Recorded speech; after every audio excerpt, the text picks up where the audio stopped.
Well, it's clear that the decision to ban pure ICEs is a purely dogmatic decision. We are completely full speed on electrification, and very soon there will not be anymore any manufacturing of pure ICEs, internal combustion engines. The electric vehicle industry is booming, with more and more automakers joining the race to produce zero-emission cars. However, not everyone is convinced that EVs are the future of mobility. Who is this person, and why is he so pessimistic about EVs? Today, we will answer these questions and more as we explore the latest news that has shaken the world of EVs. Who is the Jeep CEO, and what did he say? The person who made this bold warning is none other than Carlos Tavares, the CEO of Stellantis, the world's fourth largest automaker by volume. Stellantis is the parent company of several well-known brands including Jeep, Ram, Dodge, Fiat, Peugeot, Citroën, and many others. Tavares made his warning during a press conference on January 4, 2024, where he announced the company's financial results for 2023 and its plans for 2024. He said that the EV industry would face a bloodbath if the current trend of low profitability and high competition continued. He claimed that governments and environmentalists were pushing EVs without taking into account the economic viability and consumer demand. He said that EVs were not profitable for most automakers and that they were losing money on every EV they sold. He also said that EVs were not affordable for most consumers and that they were not suitable for most driving conditions. He argued that EVs were only viable in urban areas, where the driving distances were short and the charging infrastructure was available. He said that EVs were not practical for rural areas, where the driving distances were long and the charging infrastructure was scarce. He warned that if the EV makers did not change their strategy and focus on making EVs profitable and affordable, they would be in trouble very, very soon. He said that by 2030, most EV makers would be bankrupt and that only a few would survive. He said that Stellantis was one of the few companies that had a realistic and balanced approach to EVs, and that it was investing in both EVs and internal combustion engine vehicles. He said that Stellantis was aiming to achieve a 40% market share of EVs by 2030, but that it would not abandon its ICE vehicles, which were still popular and profitable. Why is the Jeep CEO so pessimistic about EVs? Tavares' warning may seem surprising, given that he is the CEO of one of the largest automakers in the world and that he has been involved in the EV industry for a long time. In fact, Tavares was the former CEO of PSA Group, the French automaker that merged with Fiat Chrysler Automobiles in 2021 to form Stellantis. PSA Group was one of the pioneers of EVs in Europe, and it had a strong portfolio of EV models such as the Peugeot E208, the Citroën EC4, and the Opel Corsa E. However, Tavares' pessimism about EVs is not new. He has been vocal about the challenges and risks of EVs for several years.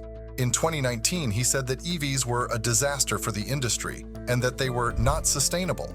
In 2020, he said that EVs were a brutal way to force the industry to change and that they were not a free lunch. In 2021, he said that EVs were a technology for the elites and that they were not a solution for the masses.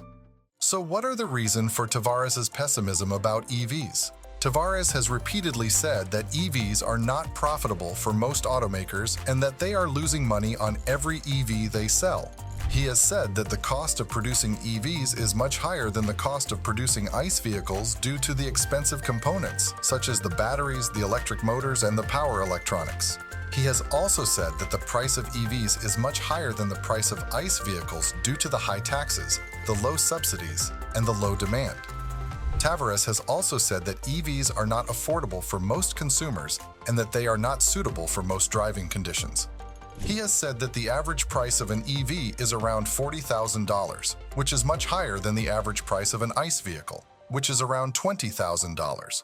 He has said that the average income of an EV buyer is around $100,000, which is much higher than the average income of an ICE vehicle buyer, which is around $50,000. Tavares has also said that EVs are not in high demand by most consumers and that governments and environmentalists are pushing them without taking into account the economic viability and consumer preference. He has said that the global market share of EVs is around 5%, which is much lower than the global market share of ICE vehicles, which is around 95%. He has said that the main drivers of EV sales are the strict emission regulations, the high fuel taxes, and the generous incentives which are imposed by some governments, especially in Europe and China.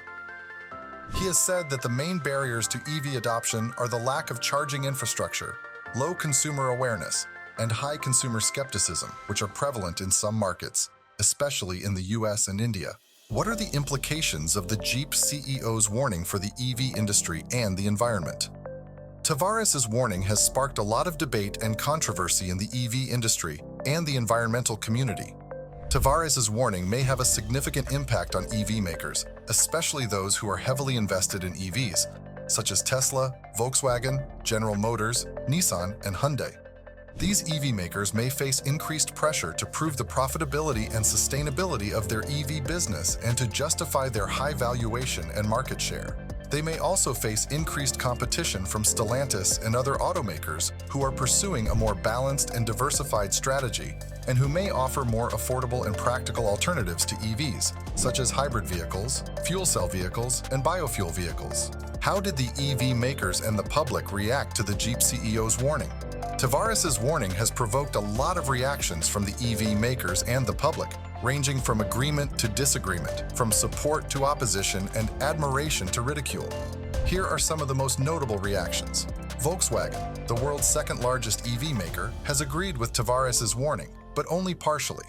Volkswagen's CEO Herbert Diess has said that Tavares was right about the low profitability and affordability of EVs, but wrong about the low demand and suitability of EVs. Diess has said that Volkswagen was working hard to reduce the cost and increase the efficiency of its EVs, and that it was confident that it would achieve a 50% market share of EVs by 2030. General Motors, the world's third-largest EV maker, has disagreed with Tavares' warning, but only slightly. General Motors CEO Mary Barra has said that Tavares was wrong about the low profitability and demand of EVs, but right about the low affordability and suitability of EVs. Barra has said that General Motors was making money on its EVs and that it was seeing strong growth in its EV sales, especially in the US and China. Barra has also said that General Motors was aware of the challenges and limitations of EVs and that it was not abandoning its ICE vehicles, which were still popular and profitable. What is the future of EVs and the Jeep CEO's warning? Tavares' warning has raised a lot of questions and doubts about the future of EVs and the EV industry. Will EVs become the dominant mode of transportation by 2030, or will they remain a niche market for the elites? The answers to these questions are not clear or certain, as they depend on many factors and variables, such as technological innovation, market regulation, consumer behavior, and environmental impact. However, one thing is clear and certain. Tavares' warning has sparked a lively and heated debate about EVs and has made everyone pay more attention to EVs. Whether his warning is a prophecy or a bluff, a reality or a fantasy, a challenge or a threat, it is undeniable that his warning has made a huge impact on the EV industry and the EV community. The future of EVs and the Jeep CEO's warning is yet to be seen, but it is definitely worth watching. In conclusion, Jeep CEO has made a bold statement that challenges the current trend of electrification in the automotive industry. He argues that EVs are not suitable for most people, especially those who value off-road performance, range, and reliability. He also claims that EVs are not as environmentally friendly as they seem due to the issues of battery production, disposal, and recycling. He suggests that Jeep will focus on developing hybrid and alternative fuel vehicles rather than going all electric. And that's it for this video. We hope you enjoyed watching it and learned something new. If you did, please give this video a thumbs up and share it with your friends. Also, don't forget to subscribe to our channel and hit the bell icon to get notified of our future videos. We have more amazing videos coming up, so stay tuned. Thank you for watching and see you next time.